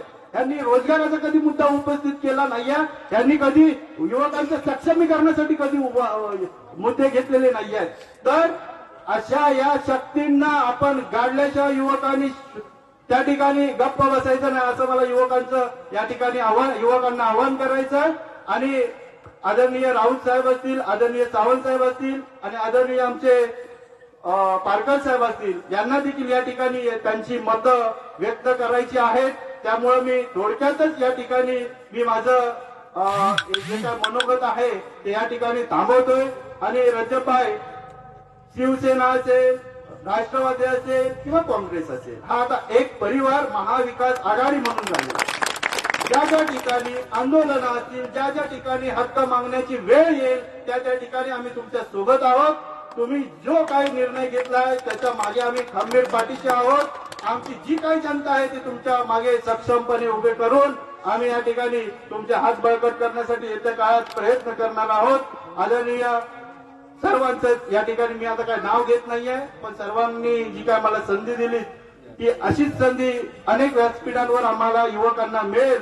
आणि हे युवकच आदरणीय जे कोण तुम्ही तिकीट द्याल त्यांची वाट मोकळी करून देण्यासाठी आम्ही खंबीरपणे प्रयत्न करू. पण या ठिकाणी विनंती करतोय की महाविकास आघाडी उडाळ असेल किंवा कणकवली असेल ही निश्चितच शिवसेनेकडे असणार आहे. पण उद्धव साहेबांचे शीर्षस्त्र नेतृत्व जे काही त्यांच्या विश्वासातली 2 लोक आहेत जे या मतदारसंघातून कायमस्वरूपी टीकेचे बाण सोडले जात आहेत. अक्षरशः साहेब टीव्हीवरती ते बघताना ते शब्द हे म्हणजे मनाला रुजणारे आहेत. पण या शक्तीला या ठिकाणी गाडल्याशिवाय आम्ही राहणार नाही हे निश्चितच आहे. पण सावंतवाडीसाठी मात्र आम्ही त्या ठिकाणी प्रयत्न करतोय. अर्चनाताईंसाठी आपण निश्चितच विचार करावा असं या ठिकाणी मी तुम्हाला विनंती करतो. आमचे दिवसभरातले सर्व अपडेट्स, ताज्या घडामोडी आणि थेट लाईव्ह पाहण्यासाठी सबस्क्राईब करा, लाईक करा कोकणचं नंबर 1 महा चॅनल कोकण 7 लाईव्हचं युट्यूब चॅनल. देशात भाजपानं वापरा आणि फेकून द्या अशी नीती अवलंबली आहे. याच पद्धतीनं त्यांचा कारभार सुरू आहे अशी टीका शिवसेना खासदार विनायक राऊत यांनी भाजपवर करत स्थानिक आमदार नितेश राणेंवर टीकास्त्र सोडलंय. पाहुयात काय म्हणालेत विनायक राऊत. आणि भारतीय जनता पक्षाचं कार्यशैली तशी आहे, जोपर्यंत उपयोग आहे ना तोपर्यंत जवळ घ्यायचं, उपयोग संपला की गटारात फेकून द्यायचं. एक दिवस जवळच आहे तो. एकनाथ शिंदेना येत्या काही दिवसात भारतीय जनता पक्ष फेकून देणार, त्यांचं विसर्जन करणार, कारण त्यांची आता गरज संपलेली आहे, त्यांची गरज संपलेली आहे. पण शिवसेनेला खत्म करण्यासाठी, शिवसेनेला संपवण्यासाठी ज्या भारतीय जनता पक्षाने एकनाथ शिंदेसारख्या गद्दार माणसाला जवळ केलं आणि त्या गद्दाराने करोडो रुपये उधळून शिवसेनेचे खासदार फोडले, शिवसेनेचे आमदार फोडले. आम्हाला खासदार आमदार फोडण्याचं दुःख नाहीये, अजिबात दुःख नाही.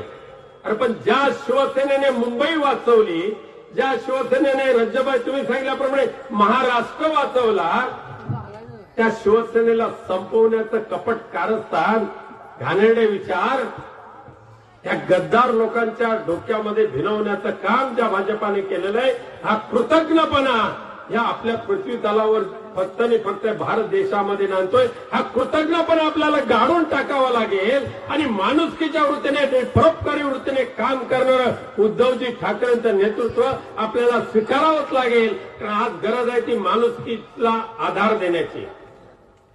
आज गरज आहे जात पात धर्म आपापल्या घरात असला पाहिजे. आमचे बाळासाहेब नेहमी सांगायचे, हे जे आपलं पोट जे असतं ना, पोट हे धर्मावर आधारित पोट आहे का हो? सर्वांचं पोट सारखंच, सर्वांना भूक तीच. कोण 1 पोळी खातो, कोण 3 पोळ्या खातात, कोण भात खातो, कोण बाकी काय खातो. थोडं थोडं जेवढं पोटाला असेल ते खावंच लागतं. पण पोटाला धर्माची व्याख्या लावता कामा नये, पोटाला माणुसकीची व्याख्या लावली पाहिजे. आणि हा मानवतावाद, ही माणुसकी बाळासाहेबांनी आम्हाला शिकवली. आणि म्हणून राज्यबाई एवढ्या वर्षाच्या आपल्या प्रतीक्षेनंतर आपल्याला या शिवसेनेच्या परिवारामध्ये येण्याचं भाग्य लाभलं. मी सतीश सावंत साहेबांचं मनापासून कौतुक करेन. माझ्या अनुबाई दुधवडकर खास करून मुंबईच्या तुमच्या या प्रवेशाच्या निमित्ताने आले, पण दोघांना भाषण करता आलं नाही. आमचे माझे सहकारी संदेशभाई पारकर यांचंही मनापासून कौतुक करेन. सगळं काम बाजूला ठेवलं, पण म्हणाले मला या प्रवेशाला जायचंच आहे, पण भाषण करता आलं नाही. पण दुःखी नाहीये, सुशादायिकांचे तेच आहे. पण संदेश पारकरबाईंचं मला विशेष कौतुक एवढ्यासाठी करायला पाहिजे, लोकांच्या प्रश्नाला हात कसा घालायचा, लोकांच्या समस्या कशा दूर करायच्या. हा बावडा रोड कोल्हापूर ते कोकण आणि कोकण ते पश्चिम महाराष्ट्र आपल्या सगळ्यांना उपयोगी पडणारा गगनबावडा रोड, तळेपासून ते गगनबावडा. संदेशभाईंची एकही ट्रक नाही असेल तर सांगा मला, मी सुधारणा करेन. एकही ट्रक नाही, एकही डंपर नाही, एकही हेवी लोडेड गाडी नाही, जी आहे 4 चाकी ती. पण तरी सुद्धा पश्चिम महाराष्ट्र आणि कोकण यांच्या जो समन्वय आहे, संपर्क आहे, व्यापार आहे, ज्या गगनबावडा रस्त्याने जातो, त्या गगनबावडा रस्त्याची झालेली दुरावस्था, 2 वर्ष गाड्या चालवणं मुश्किल होत आहे. आम्ही सगळ्यांनी त्याच्यावर आवाज उठवला, रस्ता झाला पाहिजे, झाला पाहिजे. उद्धवजी ठाकरेंच्या कारकिर्दीमध्ये रस्त्याला 250 कोटी रुपयाचा निधी, बरोबर ना, 230 की 243, तेवढा कोटी निधी मंजूर करून घेतला. दुर्दैवाने उद्धवजींचं सरकार गेलं म्हणजे घालवलं ह्या बेईमान लोकांनी, गद्दार लोकांनी. आणि उद्धवजी सुद्धा सत्तेसाठी जन्मलेले नव्हते. आमच्या सगळ्यांचा आग्रह असतो, त्यांनी शरद पवार साहेबांच्या खास आग्रह असतो मुख्यमंत्री पदाची जबाबदारी घेतली. पण कोकणचा सिंचनाचा प्रश्न, कोकणचा रस्त्याचा प्रश्न, कोकणच्या पर्यटनाचा प्रश्न उद्धवजी ठाकरे साहेबांनी ज्या पद्धतीने हाताळला त्याच पद्धतीने बावडा रस्त्याला 250 कोटी रुपये मंजूर करून दिले. दुर्दैवाने सरकार गेलं, टेंडर झालं होतं, पण तो ठेकेदाराला वर्क ऑर्डर देऊ दिली नाही महाशयांनी, टक्केवारीच्या आमदारांनी. मी त्यांना टक्केवारीचेच आमदार म्हणतो. मागच्या आठवड्यामध्ये त्यांच्या जवळचे कार्यकर्ते आले, म्हणाले आम्ही कंटाळलो आता आहे ना, नितेश राणे, नारायण राणे यांच्या टक्केवारीला आम्ही कंटाळलो, आम्हाला आता नाही राहायचंय तिथे. आणि रजबाई त्या दिवशी सुद्धा त्या कार्यकर्त्याने सांगितलं की एका देवगडचा कार्यकर्ता त्याला 4% देऊ शकला नाही. एका 5 लाखाचं काम, 5 लाखाचं जीवा भावाचा कार्यकर्ता, चप्पल सुद्धा उचलून समोर ठेवणारा, 4% त्याच्याकडे सुद्धा मागितले. तो म्हणाला साहेब 1-2% कमी करा, एकमेव का वर्षभरात करतोय, काय मरणारच का 4% दिलं नाही असं म्हणणारी औलाद. आणि मग त्याने फेकून दिलं ते काम आणि सरळ आमच्याकडे आले आणि म्हणाले मी आजपासून त्यांची साथ सोडली, शिवसेनेच्या परिवारामध्ये सहभागी करून घ्या. गगनबावडा रस्त्यासाठी सुद्धा होय तसंच आहे. आमच्या संदेशभाई पारकरने सांगितलं केवळ आणि केवळ ह्या स्थानिक आमदाराच्या टक्केवारीमुळे डिपार्टमेंटने त्यांना वर्क ऑर्डर दिली नव्हती, परिणामी 1 वर्ष तो रस्ता होऊ शकला नाही. आमच्या संदेशभाई पारकरने एकच आवाज दिला, जर ह्या दिवसात काम चालू झालं नाही तर मी पदयात्रा करेन, कायमस्वरूपी उपोषणाला बसेन.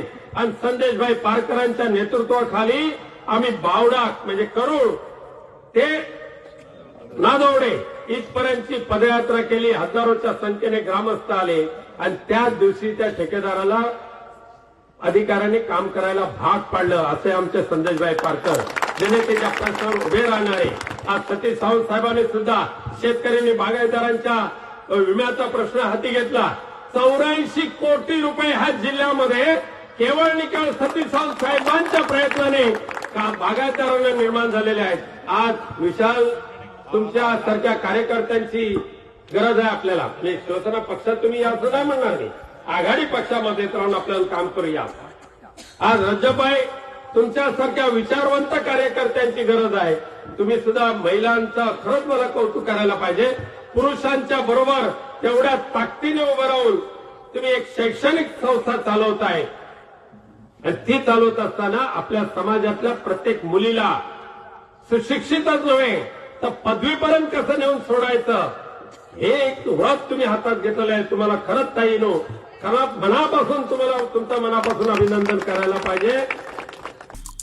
आमचे दिवसभरातले सर्व अपडेट्स, ताज्या घडामोडी आणि थेट लाईव्ह पाहण्यासाठी सबस्क्राईब करा, लाईक करा कोकणचं नंबर 1 महा चॅनल कोकण 7 लाईव्हचं युट्यूब चॅनल. कोकणच्या विकासासाठी भाजप सरकार कटिबद्ध असल्याचं आश्वासन पंतप्रधान नरेंद्र मोदींनी दिलंय. तसेच काजू, आंबा उद्योग, कांदळवन आणि रोजगाराबाबत घोषणा केल्यात. पाहुयात सिंधुदुर्गात येऊन कोकणच्या विकासासाठी पंतप्रधान नरेंद्र मोदींनी कोणत्या घोषणा केल्या. कोंकण का ये क्षेत्र तो अद्भुत संभावनाओं का क्षेत्र है. हमारी सरकार इस क्षेत्र के विकास के लिए पूरी प्रतिबद्धता के साथ काम कर रही है. सिंधुदुर्ग, रत्नागिरी, अलीबाग, परभणी और धाराशिव में मेडिकल कॉलेज खुले हैं. चिपी हवाई अड्डा शुरू हो चुका है. दिल्ली मुंबई इंडस्ट्रियल कॉरिडोर माड़गांव तक जुड़ने वाला है. यहाँ के काजू किसानों के लिए भी विशेष योजनाएं बनाई जा रही है. समुद्री तट पर बसे रिहायशों के क्षेत्रों को बचाना हमारी प्राथमिकता है. इसके लिए मैंग्रोव का दायरा बढ़ाने पर बल दिया जा रहा है. केंद्र सरकार ने इसके लिए विशेष मिस्ट्री योजना बनाई है. इसमें मालवन, अचरा, रत्नागिरी, देवगढ़, विजयदुर्ग सहित महाराष्ट्र की अनेक साइट्स को मैंग्रोव मैनेजमेंट के लिए आमचे दिवसभरातले सर्व अपडेट्स, ताज्या घडामोडी आणि थेट लाईव्ह पाहण्यासाठी सबस्क्राईब करा, लाईक करा कोकणचं नंबर 1 महा चॅनल कोकण 7 लाईव्हचं YouTube चॅनल. गवर्नर महाराष्ट्र आदरणीय रमेश वैश्य, महाराष्ट्र के मुख्यमंत्री श्रीमान Eknath ji Shinde, government of India के minister Shri Narayan Rane, deputy chief minister Maharashtra Shri Devendra Fadnavis, deputy chief minister Maharashtra Shri Ajit ji Pawar, chairperson Maharashtra legislative council Shrimati Neelam Gorhe, Maharashtra सरकार के सभी सम्मानित मंत्रीगण, Shri Vinayak Raut member of parliament, general Anil Chauhan chief of defence staff, admiral R Harikumar chief of naval staff, अन्य अतिथिगण, मीडिया के मित्रों, देवियों व सज्जनों, सर्वप्रथम मैं माननीय प्रधानमंत्री जी का इस महत्वपूर्ण आयोजन में हार्दिक स्वागत करता हूं और इस कार्यक्रम में आपकी उपस्थिति के लिए प्रधानमंत्री जी मैं आपको हृदय से धन्यवाद देता हूं। आपका सानिध्य हम सबके लिए अत्यंत महत्वपूर्ण है। मैं हमारे नेवल ऑफिसर्स, हमारे सारे सेलर्स और उनके परिजनों को नेवी डे पर मैं अपनी हार्दिक बधाई देता हूं, हार्दिक शुभकामनाएं देता हूं। प्रधानमंत्री जी, आज आप द्वारा छत्रपति महाराज जी शिवाजी की प्रतिमा का अनावरण किया जाना हमारे लिए, मैं मानता हूं, यह सौभाग्य का क्षण है। साथियों, छत्रपति जी का पूरा जीवन हम सबके लिए एक प्रेरणा का कार्य करता है। छत्रपति शिवाजी ने अपने विजन से एक भविष्योन्मुखी स्वराज्य की स्थापना की। उन्होंने तब के समय में भी नेवी के महत्व को पहचाना और भारत की समृद्ध नौसैनिक परंपरा में एक नया अध्याय जोड़ा। साथियों, एक साधारण शासक और एक स्टेट्समैन में बड़ा अंतर होता है। एक साधारण शासक वर्तमान वास्तविकता के आधार पर ही वह दुनिया को देख पाता है, लेकिन एक स्टेट्समैन अपने वर्तमान से आगे देखने वाला विजनरी हुआ करता है। एक स्टेट्समैन आज की वास्तविकताओं से आगे जाकर भविष्य की संभावनाओं को भी देखने की वह क्षमता रखता है। छत्रपति शिवाजी सही मायने में एक स्टेट्समैन थे। नेवल पावर के महत्व को समझना उनकी स्टेट्समैनशिप को दर्शाता है। कॉलोनियल मेंटलिटी से बाहर निकलने के प्रधानमंत्री जी के आह्वान पर नेवी द्वारा अपनाया गया नया इनशाइन छत्रपति शिवाजी महाराज की ग्लोरियस लिगेसी से इंस्पायर्ड है। साथियों, आज हम सभी नेवी डे के अवसर पर यहाँ एकत्र हुए हैं। किसी भी मेजर ग्लोबल पावर के लिए एक सशक्त नेवी का होना यह अत्यंत आवश्यक है। अनेक स्ट्रेटेजिक एक्सपर्ट्स का यह मानना है कि इंटरनेशनल लेवल पर सभी आर्म्ड फोर्सेस में नेवी पावर प्रोजेक्शन का एक सबसे अच्छा और सशक्त माध्यम है। अतः स्वराज्य को सशक्त करने के लिए एक लीडर के द्वारा नेवल कैपेबिलिटीज को अपग्रेड करना और उन्हें आवश्यक रिसोर्सेज प्रोवाइड करना यह दिखाता है कि वह लीडर वास्तव में एक विजनरी स्टेट्समैन है। साथियों, अब यदि आप यह सोच रहे हो कि मैं छत्रपति महाराज शिवाजी की बात कर रहा हूं या हमारे प्रधानमंत्री मोदी जी की बात कर रहा हूं, तो मैं कहना चाहूंगा कि दोनों ही विचार अपने में बिल्कुल सही हैं। छत्रपति शिवाजी महाराज हों या उनके द्वारा प्रशस्त किए गए मार्ग पर आगे बढ़ रहे हमारे भारत के प्रधानमंत्री मोदी जी हों, दोनों में नेवी पर ध्यान देकर अपने राष्ट्र और समाज को सुरक्षित रखने का महनीय प्रयास देखा जा सकता है। साथियों, महज एक दशक पहले तक ऐसा माना जाता था कि देश जो भी थ्रेट फेस कर रहा है वह सिर्फ लैंड बेस्ड है और नेवी का उतना महत्व नहीं समझा जाता था। लेकिन प्रधानमंत्री जी जब आए तो उन्होंने इस सीमित सोच और पुअर असेसमेंट से कहीं ऊपर उठकर आर्मी और एयरफोर्स के साथ साथ नेवी पर भी विशेष रूप से उन्होंने फोकस किया। आज भारतीय नौसेना स्वदेशीकरण की ओर पहले की अपेक्षा तेजी से आगे बढ़ रही है। कुछ ही महीने पहले माननीय प्रधानमंत्री जी ने देश का पहला indigenous aircraft carrier INS Vikrant भी राष्ट्र को समर्पित किया। पहले हमारी नेवी का अधिकांश इक्विपमेंट इंपोर्टेड होता था, लेकिन आज हम बायर नेवी से अब बिल्डर नेवी बन चुके हैं। आज हम भारतीय नौसेना को कोस्टल नेवी से ब्लू वाटर नेवी बना रहे हैं। नेवी का यह ट्रांसफॉर्मेशन सही मायने में प्रधानमंत्री जी की विजनरी लीडरशिप को दर्शाता है। इसके अतिरिक्त भी प्रधानमंत्री जी के नेतृत्व में पिछले 9-10 वर्षों में भारत ने जो अभूतपूर्व प्रगति की है, आप सभी जानते होंगे। अंतर्राष्ट्रीय जगत में भारत की प्रतिष्ठा बढ़ी है, अंतर्राष्ट्रीय जगत में भारत का कद बढ़ा है। यह सब सारी उपलब्धियां आपके नेतृत्व में इस देश ने हासिल की हैं। इसके उदाहरण तो कई सारे हो सकते हैं, लेकिन मैं कुछ उदाहरणों की ओर आपका ध्यान आकर्षित करना चाहूँगा। जैसे भारत में जो सीमा के पास सटे हुए गांव थे, उनको संज्ञा दी जाती थी यह भारत के सबसे अंतिम गांव हैं, लेकिन आज स्थिति बदल चुकी है। आज सीमावर्ती इलाकों में भी नेक्स्ट जनरेशन इंफ्रास्ट्रक्चर डेवलपमेंट तेजी से हो रहा है। और सबसे बड़ी बात कि भारत के वह गांव आज भारत के आखिरी गांव के रूप में नहीं, बल्कि भारत के पहले गांव के रूप में वह जाने जाते हैं।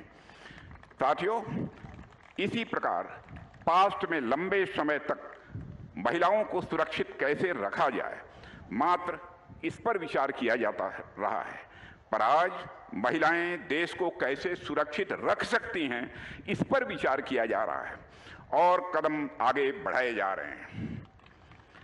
आज इस देश की नारी शक्ति सेना से लेकर संसद तक हर भूमिका में देश के विकास में साझेदार बन रही है। इसी प्रकार के अनेक उदाहरण दिए जा सकते हैं जो राष्ट्र के चहुमुखी विकास में माननीय प्रधानमंत्री जी की दूरदर्शिता को दिखाते हैं। मैं एक बार फिर से माननीय प्रधानमंत्री जी का आभार प्रकट करता हूं कि आपने अपने व्यस्त दिनचर्या में से बहुमूल्य समय हम सबके उत्साहवर्धन के लिए निकाला। आपकी उपस्थिति निश्चित रूप से नेवी के हमारे सेलर्स में एक नई उमंग और उत्साह भरने का काम करेगी, ऐसा मेरा पक्का विश्वास है। इन्हीं शब्दों के साथ पुनः इस नेवी डे के अवसर पर आप सभी को हार्दिक शुभकामनाएं देते हुए अपना मैं निवेदन समाप्त करता हूं। आप सबको बहुत बहुत धन्यवाद।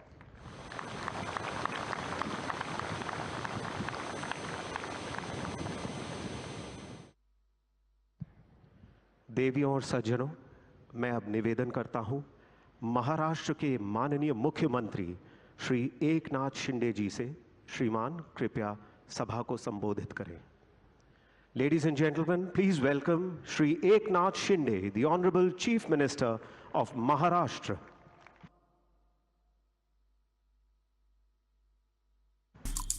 आमचे दिवसभरातले सर्व अपडेट्स, ताज्या घडामोडी आणि थेट लाईव्ह पाहण्यासाठी सबस्क्राइब करा, लाईक करा कोकणचं नंबर 1 महा चॅनल कोकण 7 लाईव्हचं YouTube चॅनल। अतिशय अभिमानाचा क्षण आहे ज्या छत्रपती शिवाजी महाराजांनी नाविक दलाची स्थापना केली, अशा दूरदृष्टी राज्याचा सन्मान मोदी साहेबांच्या येण्याने होतोय। नेव्हीच्या फ्लॅगवर छत्रपतींची राजमुद्रासुद्धा आदरणीय मोदीजींमुळे येऊ शकली। पंतप्रधान महोदयांचं या जिल्ह्यामध्ये हार्दिक स्वागत करतो आणि या जिल्ह्याच्या विकासाला चालना मिळेल याची मला खात्री आहे आणि त्या दृष्टीने सर्वच जिल्हावासियांना मी सदिच्छा व्यक्त करतो। आणि ज्या शूर जवानांमुळे देशाचं रक्षण होतं, त्या नेव्हीतील सर्व अधिकारी, सर्व ऑफिसर्स, सर्व त्यांचे कॅडेट्स, सर्वांचं मनापासून या नेव्ही डेच्या निमित्ताने अभिनंदन करतो। आमचे दिवसभरातले सर्व अपडेट्स, ताज्या घडामोडी आणि थेट लाईव्ह पाहण्यासाठी सबस्क्राइब करा, लाईक करा कोकणचं नंबर 1 महा चॅनल कोकण 7 लाईव्हचं YouTube चॅनल। शुभेच्छा। माननीय मोदीजी विश्व नेता आहे जे इथे सिंधुदुर्गमध्ये छत्रपती शिवाजी महाराजांच्या कार्यस्थानावर येणार आहे, सर्वांची अतिशय आनंदाची गोष्ट आहे। आता सिंधुदुर्गचं पर्यटन फार पुढे जाणार आहे। सिंधुदुर्ग आमच्यासाठी एक मानाचं स्थान होता, आता सर्वांसाठी एक आनंदाची, लोकांच्या मध्ये अतिशय आनंद पसरलेला आहे। लोक उत्साहित आहे, हजारो संख्येमध्ये लोक इथे माननीय मोदीजी ऐकण्यासाठी येत आहेत।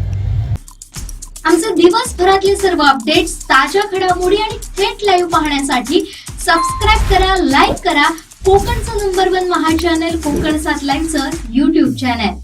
शेवटी ठळक घडामोडी पुन्हा एकदा. हेडलाईन्सचे प्रायोजक आहेत टायझर, गो रॉयल विथ ऑक्सफर्ड. इतिहास संघर्षाचा जयघोष शिवछत्रपतींचा, कार्यक्रम नौसेना दिनाचा. कोकणच्या विकासासाठी पीएम मोदींच्या घोषणा. आणि नीलम गोरेंनी का सोडले ठाकरेंची साथ. हेडलाईन्सचे प्रायोजक होते टायझर, गो रॉयल विथ ऑक्सफर्ड. बातमीपत्रात वेळ झाली इथेच थांबण्याची. पाहत राहा कोकणचं नंबर 1 महा चॅनल कोकण 7 लाईव्ह. धन्यवाद.